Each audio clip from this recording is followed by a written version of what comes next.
सत्संग का आयोजन होता नहीं है, सत्संग हो जाता है। क्योंकि जो चीज़ ऑर्गेनाइज की जाती है वो सत्संग नहीं होता। जब सत्संग हो जाता है तो चीज़ें ऑर्गेनाइज अपने आप हो जाती हैं। मानव दयाल जी कहते हैं, सत्संगत मद मंगल मूला, सोई फल सिद्धि सब साधन फूला। सत्संग में आ गए, सत्संग में और संग सत का हो गया, दुर्मति जाती रही और गुरु के मत का हो गया। सत्संग में जब हम आते हैं तो जितनी दुर्मति है, दुर्भावनाएं हैं, वो दूर हो जाती हैं। और जब दुर्मति जाएगी तो उसकी जगह कुछ आएगा। गिलास में पानी भरा है, उसमें से पानी उंडोलोगे तो कुछ तो आएगा, हवा आएगी। तो जब दुर्मति जाएगी हमारे अंदर से तो कुछ तो आएगा। क्या आएगा? फिर सुमति आएगी, फिर गुरु के वचन उसमें प्रवेश करेंगे। मानव दयाल जी कहते हैं कि जब हम सत्संग में आते हैं तो कुछ ग्रहण करने आते हैं, कुछ लेने आते हैं।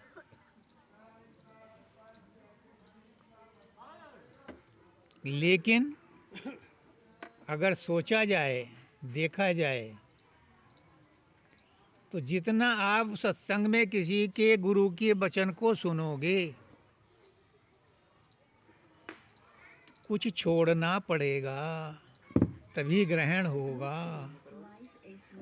ये वन वे नहीं है, ये टू वे। अगर सत्संग में आ गए और पल्ला झाड़ कथा सुनी तो कोई फायदा नहीं। सत्संग में आने का फायदा तभी है जब आप कुछ ग्रहण करो। सत्संग में गुरु बहुत कुछ बोलता है, बहुत कुछ बताता है,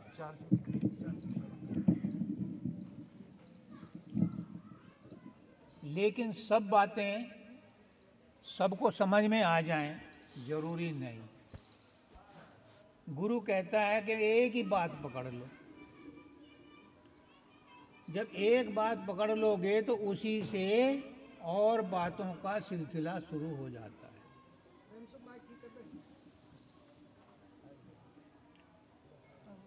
सत्संग में सबसे बड़ी बात है कि गुरु जो कहे वो हित कर जान, गुरु जो कहे वो चित धर ध्यान। अगर उसकी एक बात पर भी ध्यान दे लिया तो बेड़ा पार है। सब चीजें सब आदमी को समझ में आ जाएं जरूरी नहीं। मानव दयाल जी ने बताया,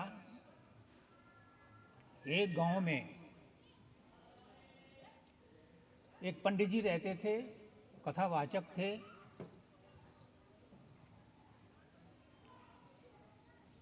गुजारा चल रहा था।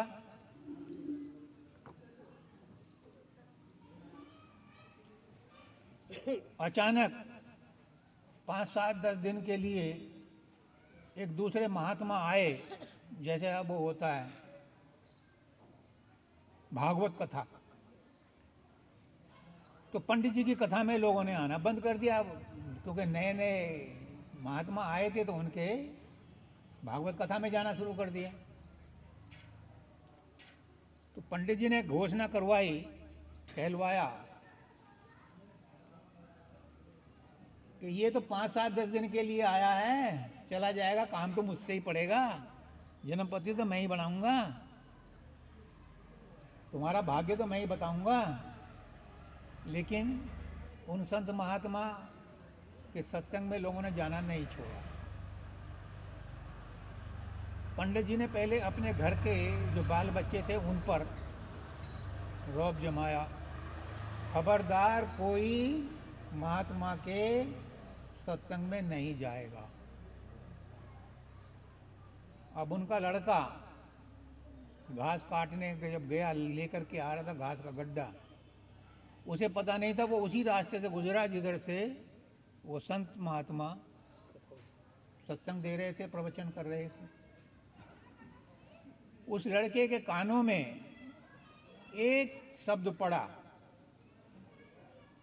वो कथा सुना रहे थे तो उसमें कहा कि भूत की परछाई नहीं होती, देवी देवता की परछाई नहीं होती।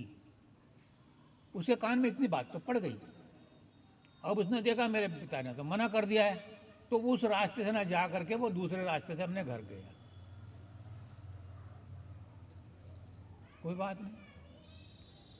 2 दिन बाद उन पंडित जी के घर में एक भूत बन करके आया, एक देवी बन करके आई। सब लोग डर के मारे अपने अपने दरवाजों में घुस गए, अपने घरों में घुस गए। उस लड़के ने देखा चांद की रोशनी में इसकी तो परछाई है, और छोटा सा बच्चा था जैसा जो कमल तुम्हारा। उसको वो बात समझ में आई कि महाराज जी ने तो ये कहा था कि भूत की परछाई नहीं होती, देवी देवताओं की परछाई नहीं होती। उसने उठाया डंडा और उसके सिर पर दे मारा। अब वो बहुत ज़ोर से चिल्लाया हाय। तो इतने देर में घर वाले दूसरे आ गए। घर भी बहुत बड़ा था।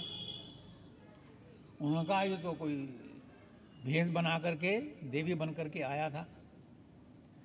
उन्होंने उस लड़के से पूछा कि तुमने इसके ऊपर शक कैसे किया? हम तो सब मानते हैं तो मानते हैं, उसे मारने का सवाल ही पैदा नहीं होता। तो उसने कहा कि आपने मुझे मना कर रखा था, इसलिए मैंने आपको आगे बताया नहीं।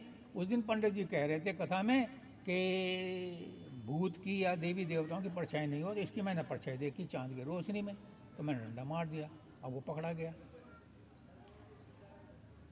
तो पंडित जी ने कहा कि जब उस महात्मा की एक बात से इतना फर्क पड़ सकता है तो हम चलो सभी उनके पास चलते हैं। तो ये है सत्संग का असर कि एक बात भी अगर समझ में आ गई तो उससे तुम्हारे सारी शंकाएं समाधान हो जाएंगी, जितनी परेशानियां हैं उससे दूर हो जाएंगी। पुष्करनाथ जी कहते हैं कि अगर गुरु की एक बात भी तुमने मान ली तो तुम्हें उस पर विश्वास हो जाएगा, तुम्हें उससे प्यार हो जाएगा, और जिसको गुरु से प्यार और विश्वास हो जाता है उसका गुरु कभी हाथ नहीं छोड़ता, इस जन्म में भी और अगले जन्म में। तो सत्संग का मतलब है कि जहाँ सत का संग हो, कहानी किससे ना हो, सत का संग हो। सत क्या है? इस संसार में आप देखते हो जिन पर आपको विश्वास है, जिनसे आप प्यार करते हो, मोहब्बत करते हो, जिनके साथ बचपन से आज तक बिताते चले आ रहे हो, बाल बच्चे हैं, यार दोस्त हैं, पत्नी है, पति है, घर है, कार है, टीवी है, जितना भी अड़खंजा इस संसार में है ये सब सच लगता है। लेकिन हमारा तजुर्बा बोलता है कि इनमें से कोई भी सच नहीं है, रफ्ते रफ्ते सब साथ छोड़ जाते हैं। एक समय ऐसा आता है कि ये शरीर भी साथ छोड़ देता है, इसमें भी बीमारियां लग जाती हैं। तो क्या इनको सच कहोगे? तुलनात्मक दृष्टि से आप अपने आप को संतुष्ट कर सकते हो कि ये संसार में हमें दिखाई दे रहा है ये सच है, तुलनात्मक दृष्टि से। असल में कुछ भी सच नहीं है, सब कुछ बदल जाता है। अब मैं 2-3 साल बाद आया तो शहर की रौनक ही बदल गई, दुकानों का स्टाइल बदल गया।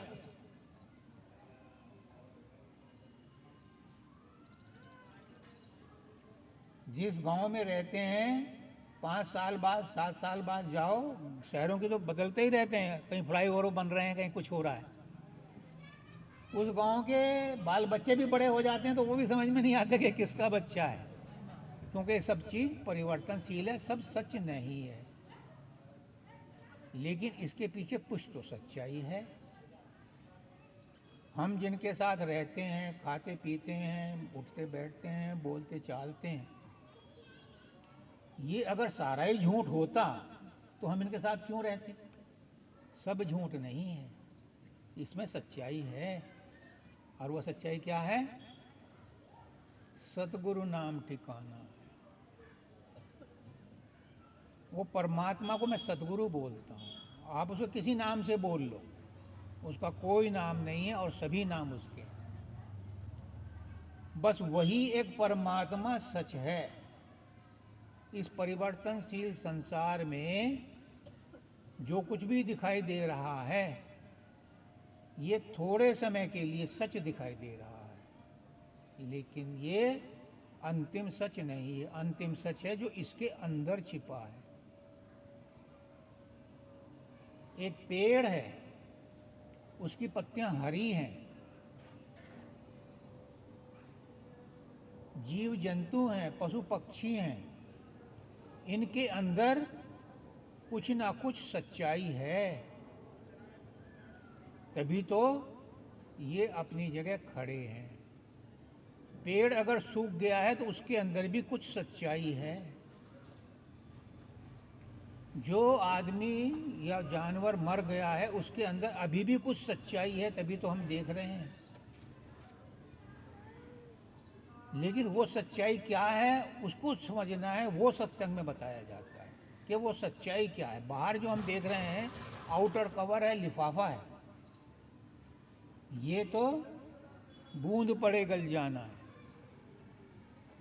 ये संसार झाड़ और झोंपड़, आग लगे जल जाना है। लेकिन इसके पीछे सच्चाई है, ये कंप्लीट असत्य नहीं है। इसके पीछे कौन सच्चा है? वो परमात्मा सच्चा है जिसने इसे बनाया है। क्यों? उस परमात्मा ने इस संसार को बना करके लावारिस नहीं छोड़ा है। वो इसके बीच में बैठा है, वो इसके अंदर बैठा है। कण कण में भगवान है, सब कहते हैं। गांव के आदमी भी कहते हैं, मैं तो गांव का ही रहने वाला हूँ, मैंने बचपन से ये सुना है कि हर एक के अंदर वो परमात्मा बैठा है, कण कण में परमात्मा बैठा है। अगर कण कण में परमात्मा बैठा है तो कुत्ते को डंडा क्यों मारते हो? अगर सबके अंदर परमात्मा है तो बच्चे को चांटा क्यों मारते हो? कहने को तो कह देते हैं कि सबके अंदर परमात्मा है, जो भिखारी आया उसे क्यों दुत्कारते हो? या फिर कहना बंद करो। एक छोटा बच्चा था, जैसा ये बच्चा बैठा, उसने अपने ग्रैंडफादर से, दादू से पूछा, दादू दादू तुम मुझे प्यार करते हो? हाँ बेटे बहुत प्यार करता हूँ। थोड़ी देर बाद खेल खूल करके आया, उसने कहा दादू दादू आप भगवान को प्यार करते हो? हाँ बहुत प्यार करता हूँ, भगवान की सुबह शाम पूजा करता हूँ, देखता नहीं तू? उसने कहा दादू झूठ बोलते हो। क्यों? दो दो चीज़ से तो प्यार कर ही नहीं सकते, या तो मेरे साथ झूठा प्यार है या परमात्मा के साथ झूठा प्यार है। सच्चा प्यार तो एक के साथ ही हो सकता है। सच्चा प्यार तो एक के साथ ही हो सकता है। अब आप तय करो कि आप सच्चे प्यार के साथ जुड़ना चाहते हो या झूठे प्यार के साथ। जो झूठे प्यार के साथ जुड़ता है वो तो साथ छोड़ जाता है, फिर दुखी होते हो, शमशान घाट में जाते हैं, वहाँ बड़े दुखी होते हैं, लेकिन आकर के फिर भूल जाते हैं। क्यों? क्योंकि हमने अपने आप को ही नहीं जाना। एक बार मैंने धाम पर कह दिया कि सबका परमात्मा अलग अलग है। मेरी बात से बहुत लोग नाराज हो गए, लेकिन सबदानंद जी महाराज नाराज नहीं हुए। वो गंभीर थे कि राजेश ने कहा है कुछ तो सच्चाई है। सबका अपना अपना परमात्मा है। जो ये कहते हैं कि सबका मालिक एक, वो कही सुनी बात कहते हैं, अपना अनुभव नहीं कहते। बाबा चरण सिंह जी कहते हैं जिसने अपने आप को पहचान लिया, अपने परमात्मा से जिसका मुलाकात हो गई, अपने परमात्मा से अपने अंदर में जिसकी आप आत्मा से आपकी दर्शन हो गए, उसको हक है कहने का कि सबका परमात्मा एक, उस वो सबके अंदर देख सकता है। पहले अपनी आत्मा को अपने अंदर देखो, तब कह सकते हो कि दूसरे के अंदर भी परमात्मा है। उसका परमात्मा तब तक अलग है जब तक कि आपका परमात्मा अलग है। आपने अपने परमात्मा को अपने अंदर में देख लिया, तब कह सकते हो कि सबका परमात्मा है। और वो अपने अंदर का परमात्मा कैसे दिखाई देता है, ये इस मनुष्य योनि में जन्म लेने का फल है, उसे जानना। कहते हैं कि 84 लाख योनियों में धक्के खा करके हम इस मनुष्य योनि में आए हैं। परमात्मा की तरफ से क्लीन चिट मिली हुई है कि जा तेरा ये आखिरी जन्म है। क्यों? क्योंकि इस मनुष्य योनि में हम नए कर्म कर सकते हैं, और योनियों में हम वही कर्म करेंगे जो हमारे कंप्यूटर में फीड है, उनमें हम परिवर्तन नहीं कर सकते। सिर्फ मनुष्य योनि में आकर के ही हम अपने कर्मों को बढ़ा सकते हैं, घटा सकते हैं। मनुष्य योनि में ही वो द्वार है जिसे कहते हैं मुक्ति का द्वार। यहाँ पर कोई सुखी नहीं है। राजा महाराजा, प्रधानमंत्री, प्रेसिडेंट, संत महात्मा, कोई सुखी नहीं है, सब दुखी हैं। कौन सुखी है? कबीरदास जी कहते हैं संत सुखी जिन मन जीती। जिसने मन के ऊपर काबू कर लिया वो सुखी है। और किसने मन के ऊपर काबू कर लिया, ये आप समझो कि मन एक मिनट भी, एक सेकंड भी चैन से बैठने नहीं देता। यहाँ सत्संग में भी बैठे हो, ये समझ में आ रही है कि घर में बच्चा आ गया होगा स्कूल में, आज उसका ये काम है, आज संडे, आज नहीं होगा तो आज पड़ोसन ये कह रही होगी, मुझसे पूछ रही होगी कहाँ। सैकड़ों बातें इस दिमाग में हर समय, इस मन में हर समय चलती रहती। ये कबू काबू में नहीं है, ये कबू जिसने काबू में कर लिया, जिसने काबू में कर लिया वो फिर आत्मा से मिलने का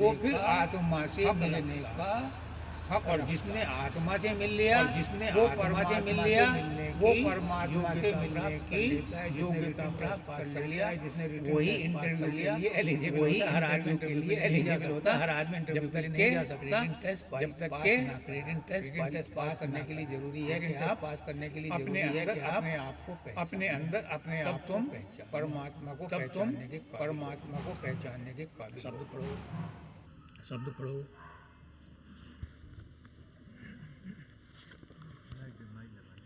आ जाइए।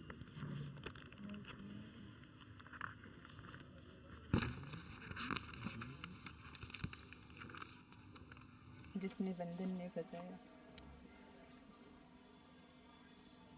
राधा स्वामी। जिसने बंधन में फंसाया है, छुड़ाएगा वही। जाल माया मोह के आकर कटाएगा वही। हम सब गृहस्थी हैं, और ये गृहस्थियों के लिए ही शब्द है, सन्यासियों के लिए नहीं है, क्योंकि वो तो फंसे हुए हैं ही नहीं। और अगर फंसे हुए हैं तो उन्हें छुड़ाने में कोई नहीं आएगा। परमात्मा उसी को छुड़ाने आता है जिसको उसने फंसाया है।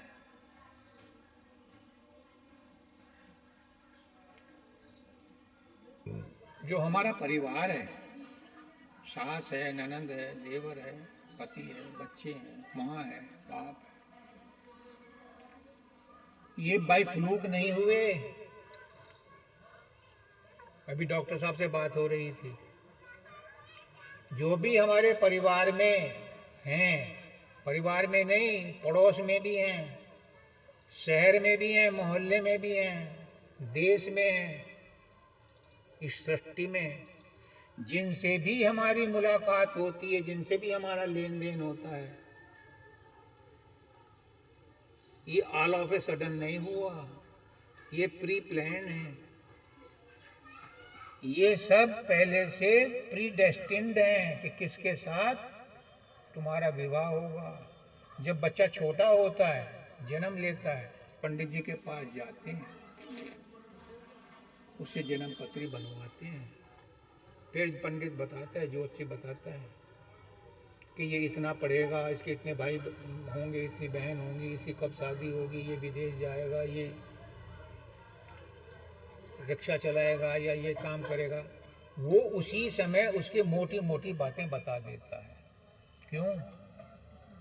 मैंने भी कहा कि जो परिवार हमें मिला है, ये हमारी चाहने से नहीं मिला, ये एट रैंडम नहीं हुआ, ये प्री प्लान्ड है। हमने पिछले जन्मों में जिनके साथ जो जो कर्म किए थे वो अधूरे रह गए, उनको पूरा करने के लिए, लेन देन पूरा करने के लिए इस जन्म में हमें उनके साथ लगाया गया है। अगर कोई बेटी बनकर के आई है तो उसका भी हमारा पिछले जन्म का कुछ लेन देन बाकी है, इसलिए आई है। बेटा बन के आया है तो उसका भी पिछले जन्म का लेन देन है। पड़ोसी बन के आया है तो उसका भी पिछले जन्म का लेन देन है। अचानक नहीं कोई रिश्ता बनता, ये सब प्री प्लान्ड है। पुराने जन्मों के जो अधूरे कर्म रह गए थे उन्हें भुगतने हैं।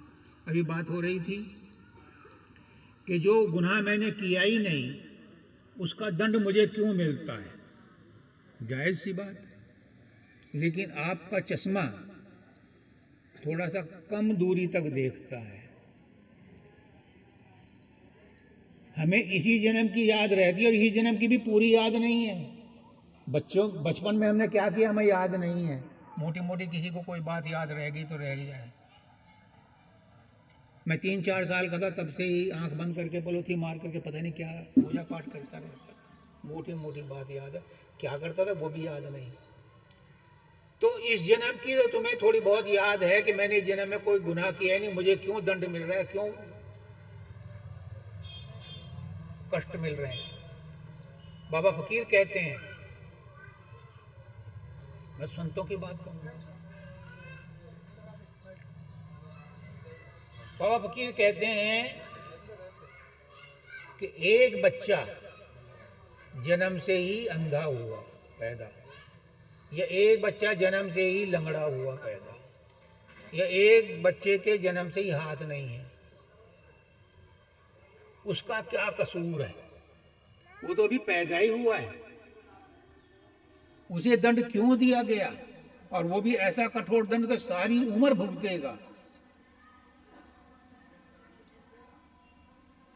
तो बाबा फकीर कहते हैं कि तुम इसी जन्म की बात कर रहे हो, लेकिन जो वो आया है वो कितने जन्मों के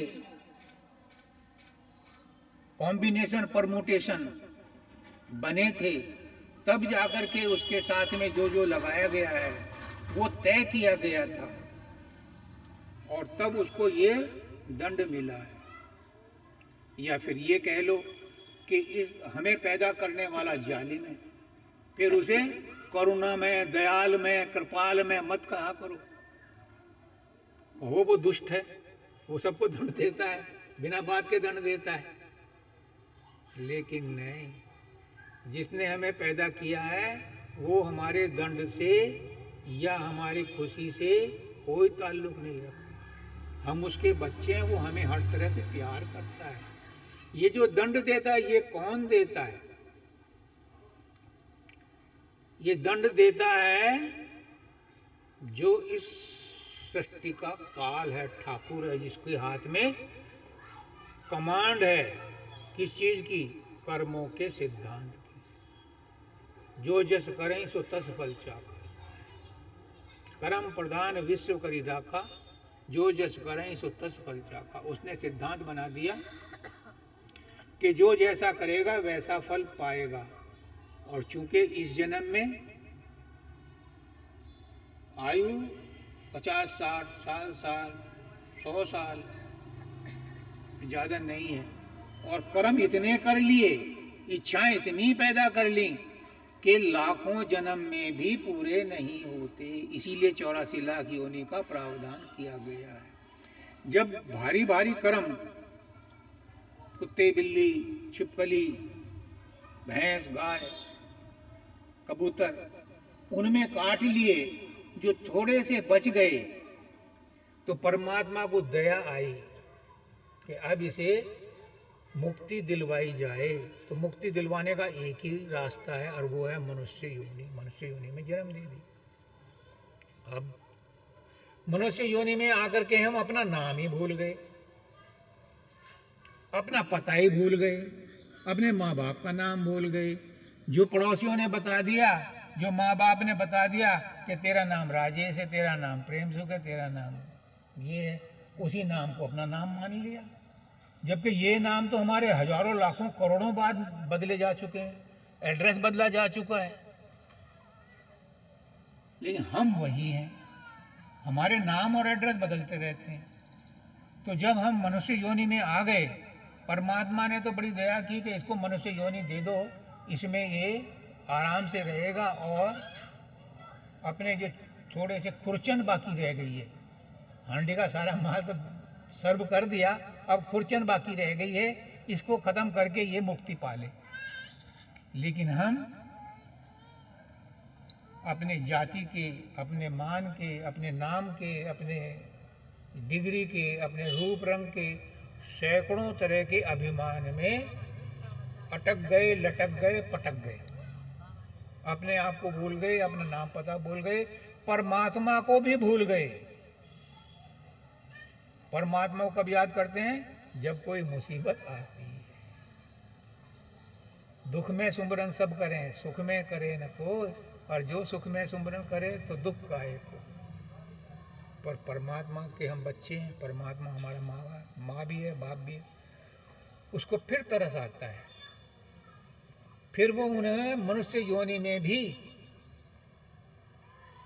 प्रिविलेज क्लास में भी जन्म देने के बाद, हम जब परमात्मा को भूले हुए होते हैं, तो वो दया करके खुद आता है, संतों के रूप में, गुरु के रूप में, महात्माओं के रूप में, ऋषि मुनियों के रूप में। क्यों? कि जो आत्माएं परेशान हैं उन्हें चिता दे कि भाई ये देश तेरे रहने का देश नहीं है, ये देश पराया देश है, ये तेरा देश नहीं है, तू इस देश का निवासी नहीं है। तू कौन से देश का निवासी है? चल मैं बताता हूँ तुझे, तू कौन से देश का निवासी है। जहाँ पर हमेशा शांति है, जहाँ पर हमेशा संतोष है, जहाँ पर हमेशा सुख है, तू वहाँ का रहने वाला है। मैं उस जगह का एड्रेस जानता हूँ, मैं तुझे वहाँ पहुँचा दूँगा, बशर्ते तू मेरी बात मान ले। लेकिन गुरु की बात कोई नहीं मानता, कोई नहीं मानता। कृष्ण भगवान कहते हैं गीता में, जब मैं मनुष्य योनि में आता हूँ तो लोग मेरी मखौल बनाते हैं, मजाक बनाते हैं। दुर्योधन कहता है पकड़ लो इस ग्वाले को। उन्हें उनमें कृष्ण नजर नहीं आता, भगवान नजर नहीं आता। गुरु में किसी को भगवान नजर नहीं आता। लेकिन एक बात बताऊं, मैं आज डंके की चोट पे कह रहा हूं, आप सब भगवान हो।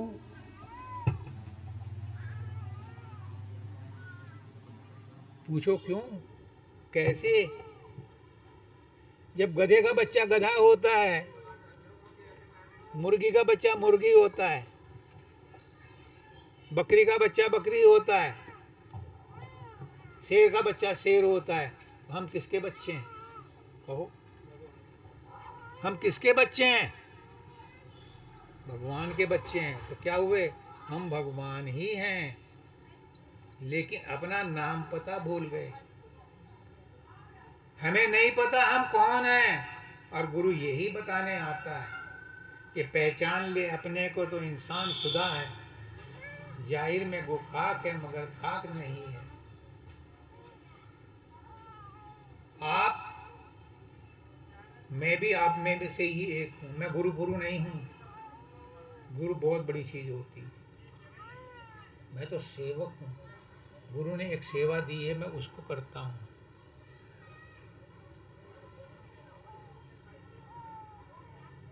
आप सब भगवान हैं और पूर्ण भगवान हैं। उपनिषद कहती है ओम पूर्णमिदः पूर्णमिदं पूर्णात् पूर्णमुदच्यते पूर्णस्य पूर्णमादाय पूर्णमेवावशिष्यते। आप पूर्ण से आए हो, पूर्ण ही हो।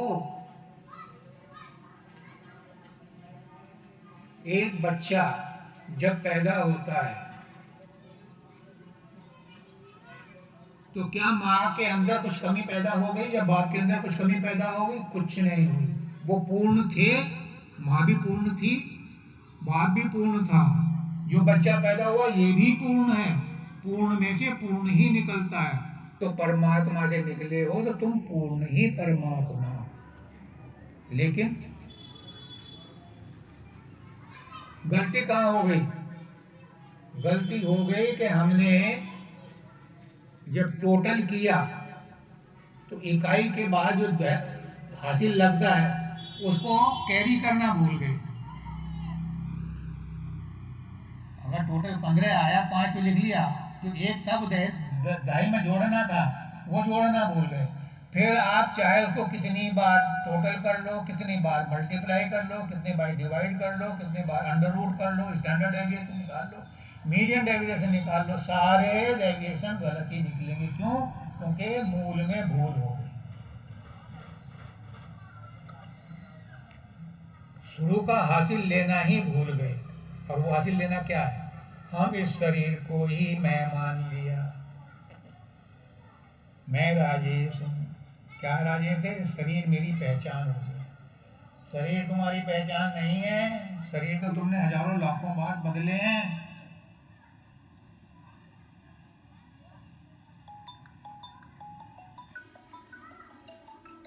इसको बंद कर दे। शरीर हमारी पहचान नहीं है, लेकिन 100% आदमी अपने को शरीर से ही आइडेंटिफाई करता है। उसका आइडेंटिटी कार्ड उसका शरीर है।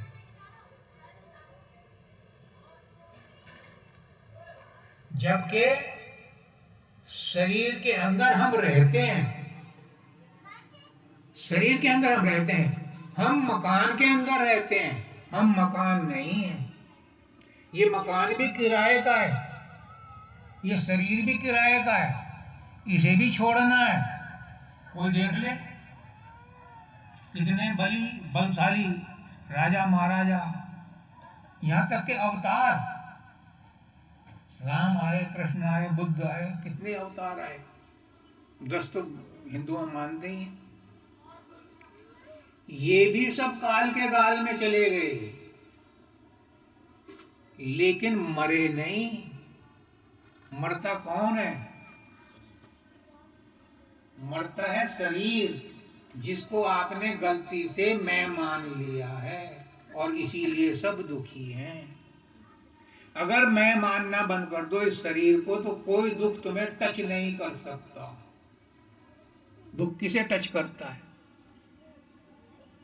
दुख किसे टच करता है? इस शरीर को। शरीर में जब चोट लगती है, मुझे भी चोट लगती है। ऐसी बात नहीं मैं कोई सुपरमैन हूं। मैं भी आप जैसा ही इंसान हूं, और इंसान भी नहीं हूं। मैं तो धूल मिट्टी हूं। इंसान में तो बहुत क्वालिटीज होती हैं, लेकिन एक बात का ध्यान रखो, अगर इस शरीर से मोह त्याग दो। मैंने भी डॉक्टर साहब को अपनी खाज दिखाई, आज से नहीं 10 साल से। क्या मैं जब बचपन में, मैंने किसी को बताया नहीं, बताया घर में मत बताना। बचपन में था, मेरी माँ मुझे बताती थी कि तेरे धोड़े निकलते हैं। 5-6 साल का था। मैं उसे बर्दाश्त करता चला आ रहा हूँ, इसलिए कि ये मेरे ही कर्म हैं जो मुझे भुगतने हैं चुपचाप शांति से। लेकिन जब ज़्यादा होते हैं तो फिर मैं दवा ले लेता हूँ। तो जो भी आपके पास आपको मुसीबत आई है, इस शरीर में आई है। शरीर आपने इस बार धारण किया है, लेकिन जो कर्म है वो कॉन्टिन्यूस प्रोसेस है। अब नया साल आने वाला है, बैंक में क्लोजिंग होती है। मैं बैंक में कर रहा हूँ, काम किया है 34 साल। हर साल खाते बदलते हैं, पर बैलेंस वही चलता है जो पिछले साल का होता है, वो नहीं बदलता। अगर उधार ले रखा है तो उधार वाला बैलेंस चलेगा, और जमा कर रखा है तो जमा वाला चलेगा। अगले साल में पिछले साल का ही बैलेंस आता है। तो इस शरीर में जो कर्म आए हैं वो कौन से आए हैं? जो पिछले जन्मों के हैं वही कैरी होकर के आए हैं। तो आप ये नहीं कह सकते कि मुझे उन कर्मों का दंड मिल रहा है जो मैंने किए ही नहीं। एक लेडी आई महाराज जी के पास दुर्गापुर में। वो बोलती है कि मेरी सास मुझे बहुत तंग करती है।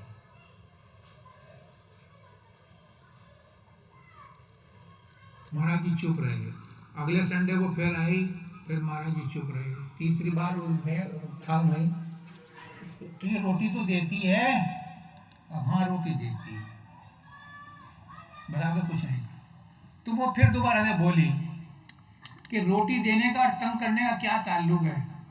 मैं कहा कि सबके सामने मत पूछे, तूने तो उसे रोटी भी नहीं दी थी पिछले जन्म में, और चिमटों से मारती थी, तो ये मारा तो नहीं, तो ये शब्दों से तो बोलती है। उसके बाद नहीं उसने शिकायत की। जो हम आज भुगत रहे हैं ये हमने पहले उसके साथ किए हैं। बिना बात के कोई भी कर्म हमारे साथ ऐसा हो नहीं सकता, क्योंकि हम परमात्मा के बच्चे। हमारे साथ इंजस्टिस कौन करेगा? जब हम डीआईजी के बच्चे हैं तो हमारे साथ बाजार वाला को हिम्मत है किसी को कुछ कह ले? नहीं कहेगा। और अगर कहता है इसका मतलब है कि ये हमारे कर्म हैं, तो इन्हें भोग लो। तो जिसने हमें बंधाया फंसाया है इस संसार में, इस ग्रस्त में, जिसने बंधन में फंसाया है छुड़ाएगा वही, जाल माया मोह के आकर कटाएगा वही। उसने जानबूझ के फंसाया है, क्योंकि तुम्हें इस जन्म में मुक्ति देनी है, और तुम शिकायत करते हो तो तुम्हारा नया कर्म बन गया। तुमने और बंडल बांध लिए, टोकरी और भारी कर ली। उसने तो तुम्हें इसलिए भेजा था कि इस जन्म में तुम पुराने कर्मों को काट करके बरी हो जाओ, आजाद हो जाओ। लेकिन हम शिकायत करते हैं, हम नफरत करते हैं, हम परिशोध करते हैं, हम प्रतिरोध करते हैं, बदला लेते हैं, जबकि वो हमारे कर्म कटवा रहा है। जो भी वो कह रहा है, जो भी हमारे साथ बर्ताव हो रहा है, वो हमारे कर्म कटवाने के लिए हो रहा है। कृष्ण भगवान कहते हैं अर्जुन से कि तेरे साथ जो भी हो रहा है ये तो सब मरे पड़े हैं पहले से ही, तू थोड़ा ना मार रहा है। ये तो मेरे द्वारा पहले से मरे पड़े हैं। मैं तुझसे कर्म करवा करके इनको मरवा रहा हूं, ताकि तेरे भी कर्म कट जाए, इनके भी कर्म कट जाए। देखिए, किसी को कह देना कि मार दे इसको, तो डबल गुनाह लगता है। उसको मारने वाला तो गुनहगार है ही, जो उसे उकसाता है वो भी गुनहगार है।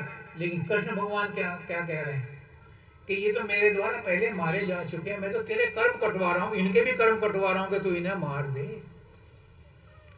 तो ये समझो इस संसार में आकर के कि तुम्हारे साथ जो भी बुरा भला हो रहा है तुम्हारे कर्म कटवाने के लिए हो रहा है। जितना धैर्य सहनशीलता से उसे स्वीकार करोगे, उतना तुम्हारा अगला जन्म का कर्म कट जाएगा। और अगर प्रतिशोध प्रतिरोध नहीं करोगे तो हो सकता है इसी जन्म में मुक्ति हो जाए। क्यों? ये जो टेढ़े मेढ़े कर्म हैं इसलिए करवाए जा रहे हैं कि ये यहाँ ही खत्म हो जाए, आगे कैरी ना करें। और अगर तुमने इनका प्रतिशोध किया, शिकवा शिकायत की, बदला लिया, टंटा फसाद किया, कर लो, लेकिन कर्म बढ़ जाएंगे। इन कर्मों का भुगतान अगले जन्मों में करना पड़ेगा। किस योनि में करना पड़ेगा ये नहीं पता। इसलिए गर्भ के माता, गर्भ में माता के जो रक्षक बना था, हर घड़ी जागता जीता पुरुष तुझको बचाएगा। घर में हमारी रक्षा किसने करी थी? वहां कौन से पहरेदार थे, वहां कौन से रिश्तेदार थे? उसी परमात्मा ने की थी। एक छोटा सा नन्हा सा कीड़ा है, जंगलों में जानवरों के बच्चे होते हैं, वहां कौन रक्षा करता है? यहाँ तो तुम गाय की रक्षा कर लेते हो, हरी रागी बना के पिला देते हो गाय को। मेरी माँ पिलाया करती थी गाय को हरी, जब बच्चा होता था। वहां कौन पिलाता है? तो गर्भ में माता के जो रक्षक बना था, हर घड़ी जागता जीता पुरुष अब भी बचाएगा वही। तुम छोटे से कष्ट से परेशान हो जाते हो, ये उसने जानबूझ के दिया है। जब बच्चा साइकिल चलाना सीखता है, चोट लगती है, लेकिन हम उसे ये नहीं कहते मत चला बेटे, चला, चोट खा और चला, तभी चलाना सीखेगा। बच्चा स्कूल जाता है, पढ़ने को मन नहीं करता, प्यार मोहब्बत में कह दो इसे मत जा, होगे नहीं, जा, तकलीफ उठा, पढ़, क्योंकि पढ़ने के बाद ही तू काबिल बनेगा। तो ये जो हमें झटके लगते हैं, ये भी इसीलिए लगते हैं कि हमें वो परमात्मा काबिल बनाना चाहता है। एक बुढ़िया थी, वो एक महात्मा के पास गई और उससे कहा, महाराज जी ऐसा आशीर्वाद दो कि मेरा जो पोता है ये सहस्त्र बुद्धि वाला बने। तो महाराज जी ने कहा, ये तो हो जाएगा, लेकिन एक बात का ध्यान रखना, तड़पना मत। सहस्त्र बुद्धि वाला जब बनेगा तो इसे सहस्त्र टक्करें लगेंगी, रोड़े आएंगे इसके बीच में, तब परेशान मत होना, क्योंकि टक्कर खाने के बाद ही संभलता है बच्चा। तो ये जो हमारे साथ मुसीबतें आ रही हैं इस जन्म में, ये मत सोचो कि कोई हमारे साथ दुश्मनी कर रहा है, नहीं, ये उस परमात्मा की मौज से ही आ रही है, परमात्मा की मर्जी से आ रही है। सब कहते हैं बिन मौज पत्ता नहीं डोले, तो क्या कोई हमारे साथ बदतमीजी करेगा तो वो परमात्मा की मौज नहीं है? उसमें द्वैत क्यों लाते हो? उसमें क्यों दोष देते हो परमात्मा को कि मेरे साथ बुरा हो गया? जब उसकी मौज से पत्ता नहीं हिलता तो ये बात भी उसी की मौज से हो रही है। मैं बोल रहा हूँ, अपनी मर्जी से नहीं बोल रहा, उसी की मौज बोल रही है। आप लोगों ने बुलाया, उसी की मौज थी कि जो वो आया। और कौन आया? वही आया, उसके अलावा तो कोई दूसरा है ही नहीं। आगे क्या है? सोच क्यों करता है? हाँ ये लो, हम सब सोच करते हैं, दुखी होते हैं,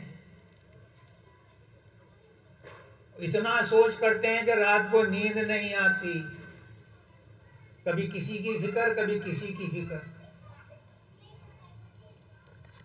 वो कहते हैं सोच क्यों करता है और सोच से क्या लाभ है। मैं गया एक बार, जब यंग ही था, 30-35 साल का अफसर बन चुका था, गांव में गया मैं भेजने और हरदौर अपने बहनोई के पास। तो बुजुर्ग थे, वो भी बहुत सोच करते, बड़े सोचते रहते थे हर समय, और मेरी दीदी भी कहती थी बहुत सोचते रहते। मैंने कहा आज घर के सब आदमी इकट्ठे हो जाओ और सब मिल करके इनके साथ सोच करो, कम से कम कुछ सोच हल्की तो हो। जब सब मिल करके करेंगे तो कुछ हल्की होगी। अब 10 किलो अगर अनाज पीसना है तो एक औरत से नहीं पिसा जाता, 10 औरतें लगा दो भाई, तो जल्दी हो जाएगा। तो इस सोच करने से कोई फायदा हुआ? उनकी बात समझ में आ गई, नहीं हमारी समझ में कब आएगी? सोच क्यों करता है, इस सोच से क्या लाभ है? कोई लाभ हुआ आज तक? इतनी उम्र गुजर गई तो हमारी सोचने से कुछ हुआ? हुआ तो अब भी कर लो, मेरा बेटा कलेक्टर बन जाए, बना लो। अगर तुम्हारी सोच से बनता हो, तुम्हारे हिम्मत से बनता हो, उसकी सोच से बनता है। उसकी सोच हमारी सोच के साथ कब मिलेगी? जब हम अपने आप को उसके सुपुर्द कर देंगे। एक औरत आती है, लड़की है, ब्याह होकर के आती है, पति को समर्पित कर देती है, तो फिर जिम्मेदारी पति की होती है कि उसे रोटी मिली, उसे कपड़े मिले कि नहीं मिले। ऐसे होता है। तो हमारी जिम्मेदारी किसकी है? उसकी है जिसने हमें पैदा किया है। लेकिन हम उस पर विश्वास करें तब वो मदद करेगा। हम विश्वास उस पर तो करते नहीं, कभी भाई पर करते हैं, कभी किसी पर करते हैं, कभी माँ बाप पर करते हैं, कभी किसी पर करते हैं। परमात्मा पर विश्वास करने वाला कोई मिलेगा। जो परमात्मा पर विश्वास करता है उसे कभी दुखी नहीं होने की जरूरत पड़ती। तेरी करनी लाभ का कारण तेरी करनी लाभ का कारण बनाएगा भाई। अगर परमात्मा पर विश्वास है, तुमसे वही काम करवाएगा जिसमें तुम्हारा फायदा होता हो। आगे क्या कहते हैं? ध्यान कर, सुमिरन भजन कर, मन में उसकी आस कर। अब मैं तुम्हें संसार से संत मत में लाता हूँ। ये तो थी अब तक कथा वार्ता, आपको ललचाने के लिए मीठी मीठी बातें कि सत्संग में आया करो, सत्संग में बड़ी काम की चीज मिलती है, सत्संग में जीने का रहस्य मिलता है। अब खाली बातों का पकवान नहीं है, रोटी रोटी कहते कहते पेट नहीं भरता। हाँ, नींबू कह करके तो मुंह में रस आ जाता है, लेकिन मिठाई कहते कहते मुंह मीठा नहीं होता। रोटी तो खानी पड़ती है, तब फायदा करती है। कल मैं कह रहा था, कोई आदमी 4 रोटी खाता है और कहे मैं आज रोटी नहीं खाता, पेट में बांध करके सो जाता हूं, तो क्या भूख मिटेगी? खाज और पैदा हो जाएगी, जैसे मुझे हो गई। 2 दिन तक बनी रहेंगी तो उसमें कीड़े मकोड़े और पैदा हो जाएंगे रोटी में, फायदा नहीं करेगी। फायदा कब करेगी? जब हम उसे खाएंगे। तो सत्संग का फायदा कब होगा? जब हम उस पर अमल करेंगे। क्या कहते हैं? ध्यान कर, सुमरन भजन कर, मन में उसकी आस रख, हो के प्रगट भीतर, हो के प्रगट भीतर और बाहर चिताएगा वही। तब तो सत्संग का फायदा है कि सदगुरु जब सत्संग में किसी को अपना लेता है, क्या करता है? उसे परमात्मा के साथ जोड़ देता है। जैसे ब्याह शादी के टाइम पर ननद गठजोड़ा कर देती है, ऐसे ही गुरु उस शिष्य का गठजोड़ा परमात्मा के साथ कर देता है जब उसे नाम माना। फिर क्या कहता है कि अब तेरा गठजोड़ा तो कर दिया, पर तुम प्यार मोहब्बत से रहियो, लड़ाई झगड़ा मत करियो, मियाँ बीबी आपस में मत लड़ना। गुरु क्या कहता है कि तुझे नाम के साथ तो जोड़ दिया, परमात्मा के साथ तो जोड़ दिया, लेकिन अब नियमित रूप से, प्रेम से, विश्वास से, श्रद्धा से ध्यान सुमरन भजन जैसा गुरु ने बताया वो किया कर। ध्यान सुमरन भजन तो तुम सब करते हो, अभी भी करते हो। चोर भी करता है, डकैत भी करता है, सब करते हैं, सब सुमरन ध्यान करते हैं। कैसे? तुम्हारे मन में चाहे पूर्वजों का ख्याल आ जाए,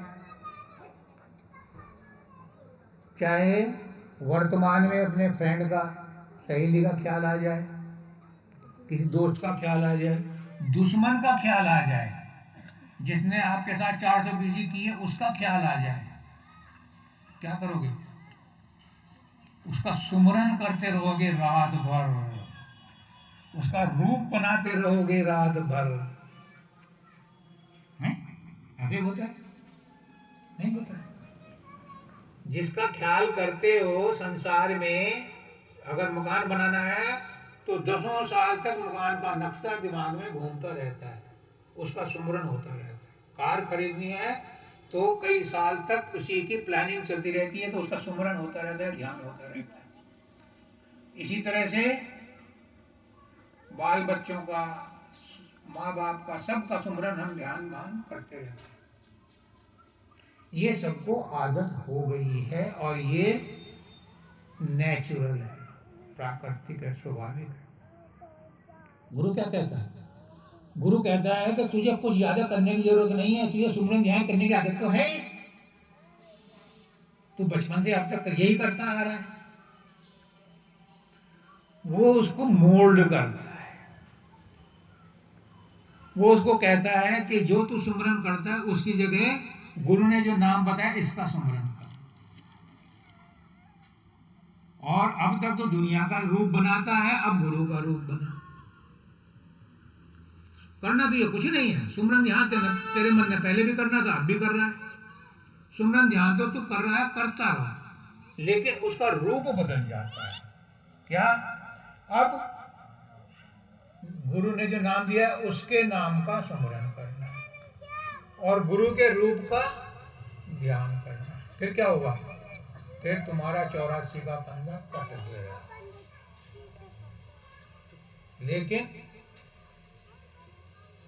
लेकिन बहुत बड़ा लेकिन है। क्या? यहाँ तो रिश्वत चलती है, यहाँ तो चालबाजी चलती है, यहाँ तो धोखेबाजी चल सकती है, और परमात्मा के सुमरन ध्यान में 0% टॉलरेंस है। वहाँ धोखेबाजी नहीं चलती, वहाँ पता चल जाता है कि कौन ईमानदारी से कर रहा है और कौन सुमरन के नाम पे संसार का सुमरन कर रहा है। अभी हम क्या करते हैं? जिन्होंने नाम लिया हो उनकी बात कर रहा हूँ, जिन्होंने नाम नहीं लिया वो तो पूजनीय है, लेकिन जिन्होंने नाम लिया उनकी बात करता हूँ। अब किसका सुमरन करते हैं? कोई पत्नी का सुमरन करता है, कोई पति का सुमरन करता है, कोई बाल बच्चों का सुमरन करता है, कोई अपनी परेशानियों का सुमरन करता है, कोई कष्टों का सुमरन करता है। परमात्मा का सुमरन वो भी नहीं कर पाते। फिर परमात्मा उन्हें बख्शीश कैसे दे? क्या हुआ? 53 40 12:40 12:40 टाइम खत्म? कहाँ गया? कोई बात नहीं, लेट हुआ था शुरू करो। हाँ, 2-3 लाइनें बची हैं। और है? चलो। नहीं, 8 घंटे नहीं, 1 घंटा नहीं लगा। 1 घंटा हो गया। एक घंटा लेट शुरू किया था, अब चलने दो। 10-15 मिनट दिन की परमिशन है? कोई बात 15-20 मिनट। तो बात हो रही थी कि हम अब जो सुमरन करते हैं, गुरु से नाम मिला हुआ है, लेकिन सुमरन अभी भी हम संसार का ही करते हैं। तो 84 से छुटकारा कैसे मिले? जिस काम के लिए नाम लिया था, जिस काम के लिए मनुष्य जन्म लिया था, उसका फायदा कैसे हो? वाजिब सी बात है। सत्संग में आने का मेरा फायदा भी ये है कि मैं एक आदमी को तो बता जाऊं। देखो, ऐसा है कि जो भी तुम कर रहे हो, कृष्ण भगवान कहते हैं अर्जुन को, यद नासी यद करोसी, जो भी तू करता है, जो भी तू खाता है, जो भी तू पीता है, सोता है, जागता है, चलता है, फिरता है, मद अर्पण करो, वो मेरे अर्पण कर दे। आप रोटी बनाती हो ये सोच के बनाओ कि मैं परमात्मा के लिए रोटी बना रही हूँ। आप रोटी खिला रही हो, ये सोच के खिलाओ कि परमात्मा का भोग लगा रही हूँ, परमात्मा को खाना खिला रही हूँ। सब्जी काटो तो ये सोच करके काटो कि ये परमात्मा को अर्पण करना है। कोई भी काम परमात्मा को अर्पण करने के लिए उसमें फिर नाराजगी, कष्ट, कलह, दुर्भावना नहीं होनी चाहिए। क्यों? वो दूषित हो जाएगा। परमात्मा को क्या दूषित खाना खिलाओगे? अब मेरी पत्नी ने एक बात सुन ली, मानव दयाल जी ने कहा था कि जब खाना बनाओ तो गुस्सा मत करना, वो गुस्सा उस खाने में चला जाएगा और जहर की तरह से सबको, जो जो खाएगा उसको प्रभावित करेगा। जब उनको गुस्सा आता है तो वो गैस बंद कर देती है, खाना नहीं बनाती, 5-10 मिनट के लिए बंद कर देती। उनके पीछे क्या लॉजिक है वो जानते होंगे, लेकिन इसके पीछे सबसे बड़ा लॉजिक ये है कि अगर शुद्ध भावना से भोजन बनाया है, शुद्ध भावना से खिलाया है, तो वो अमृत का काम करेगा। एक वो थे सुपच, जब पांडवों ने यज्ञ किया और कृष्ण भगवान ने कहा था कि यज्ञ सफल तब होगा जब ये घंटा बजेगा, वो घंटा नहीं बजा। तो फिर उनसे पूछा, भाई कौन सा काम अधूरा रह गया कि घंटा क्यों नहीं बजा? तो कृष्ण भगवान ने कहा, तुमने सुपच को नहीं बुलाया। सुपच को बुलाने गए तो वो आने से मना कर दिया। जब द्रौपदी गई तो वो लेकर के आई। जब द्रौपदी ने, देखो बात समझने की है, द्रौपदी ने खाना खिलाया तो उन्हें सारा मिठाई, सब्जी, पालक, पनीर, सब की एक गोल गप मिला दिया सबको। ये अब द्रौपदी के मन में आया, मैंने इतना बढ़िया खाना बनाया, ये तो पता नहीं कैसा है, इसको स्वाद का ही पता नहीं, इन्हें सारा कुछ गोल गप कर दिया। उसने खाना खाया और घंटा नहीं बजा। अब कृष्ण भगवान कहते हैं, द्रौपदी तेरा करा धरा सब बेकार।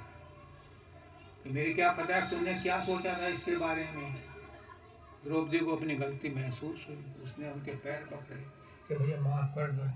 ऐसे संत महात्मा के पास चलने से 1000 यज्ञों का फल मिलता है। मैं तुम्हारे पास चल के आई हूँ, मुझे माफ कर दो। तब घंटा बजा। अगर मन में दुराव है तो भिखारी को भीख मत दो। भिखारी के अंदर कौन आया है, ना जाने किस भेष में मिल जाए भगवान। तेरे द्वार खड़ा एक जोगी, पहले गाने बड़े अच्छे होते थे। तुम्हारे द्वार पर जो खड़ा है, जो भीख मांग रहा है, वो परमात्मा ही है। वरना कहना बंद कर दो कि सबके अंदर परमात्मा है। क्यों झूठ मूठ कहते हो? अगर सबके अंदर परमात्मा है मानते हो तो भिखारी के अंदर भी परमात्मा है मानो। अगर नहीं दे सकते तो क्या करो? मैंने अभी अपने प्रार्थना में कहा था, सर्वे भवन्तु सुखिनः, सर्वे सन्तु निरामया, सर्वे भद्राणि पश्यन्तु मां कश्चित् दुःखभाग्। हे परमात्मा, सबका भला कर, सब पर दया कर, सब पर कृपा कर, सबको निरोग रख। अगर आप भिखारी को भीख नहीं दे सकते तो हाथ जोड़ करके माफी मांग लो, परमात्मा नाराज नहीं होगा।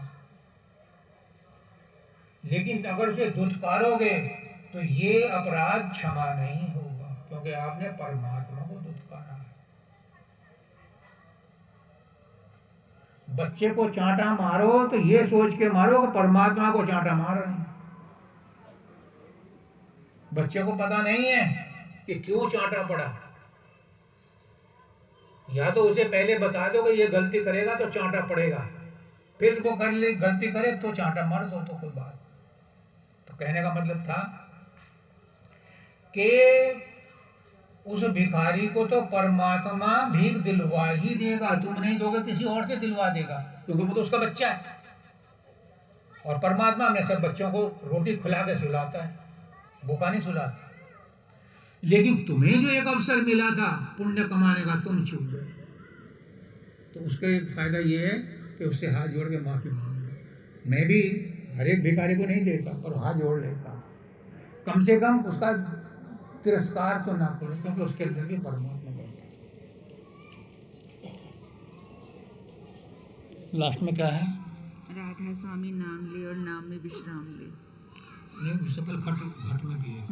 रह के अपना रूप तुझको दिखाएगा वही। घट में है वह पट में है, संसार के खटपट में है। कहाँ नहीं है? तुम्हारे घट में भी है तो संसार के घट में भी है, और इस संसार की खटपट में भी वही है। मैंने बोला ना, अगर लड़ाई झगड़े हो रहे हैं तो उसी की मर्जी से हो रहे हैं। घट में है वह पट में है, संसार के खटपट में है।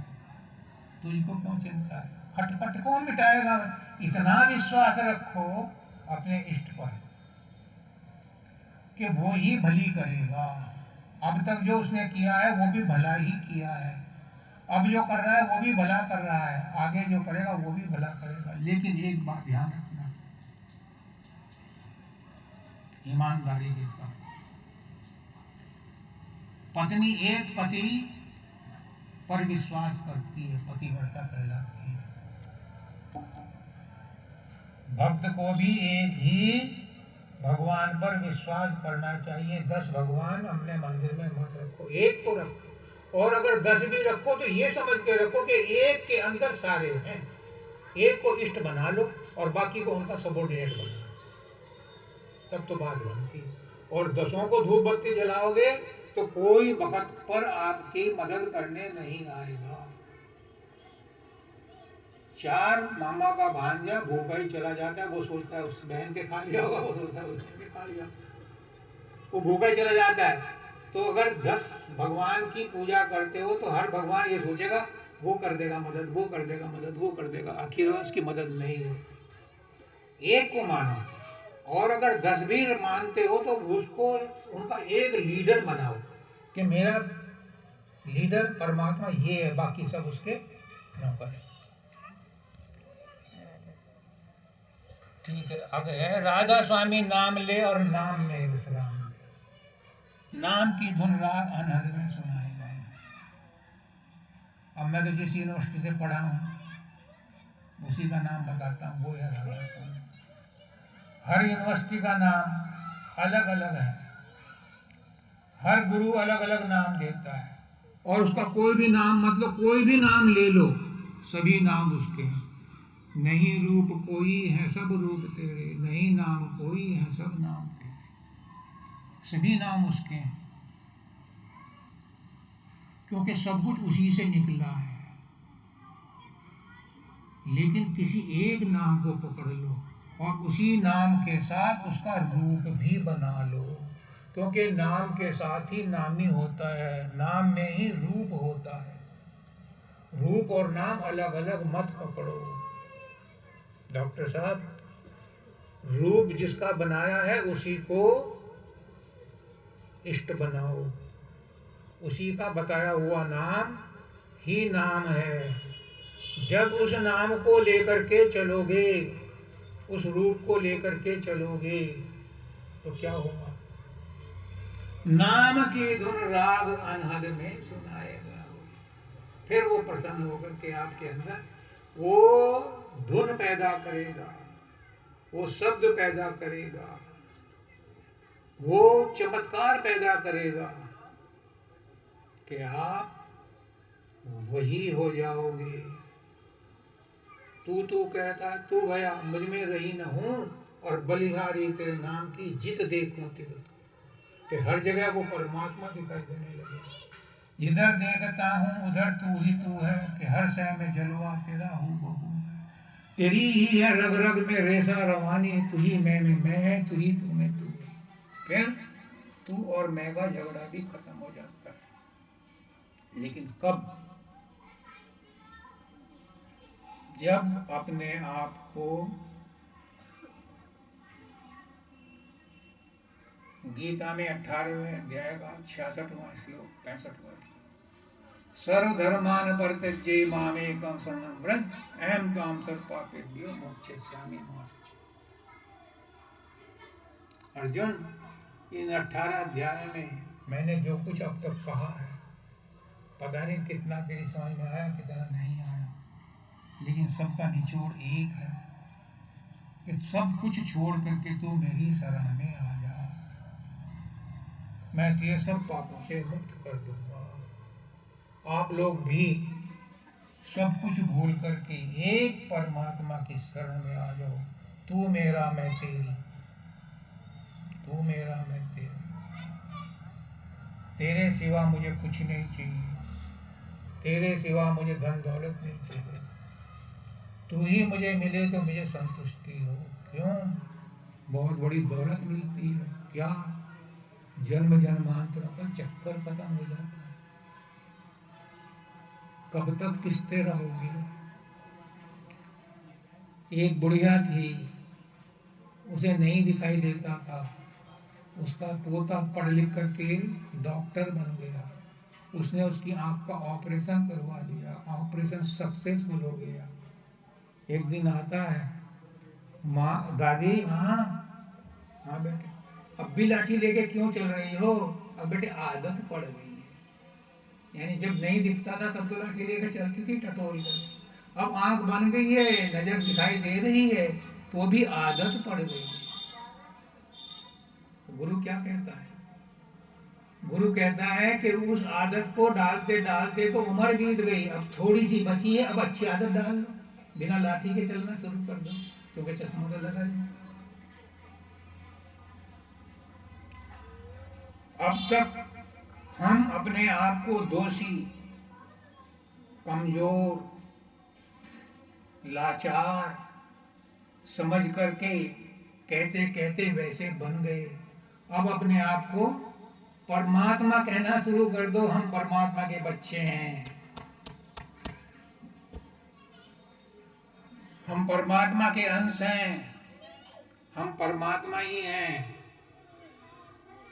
तो एक दिन परमात्मा बन जाओगे। लेकिन पूछा था मैंने तो, लेकिन ये बातों का पुलाव नहीं है, खाना वहाँ तैयार हुआ है, खाना वहाँ मिलेगा, यहाँ तो बातें बताई गई हैं आपको, पर इनमें से एक बात भी पकड़ लो तो वो खाना भी स्वादिष्ट लगेगा। सबको राधा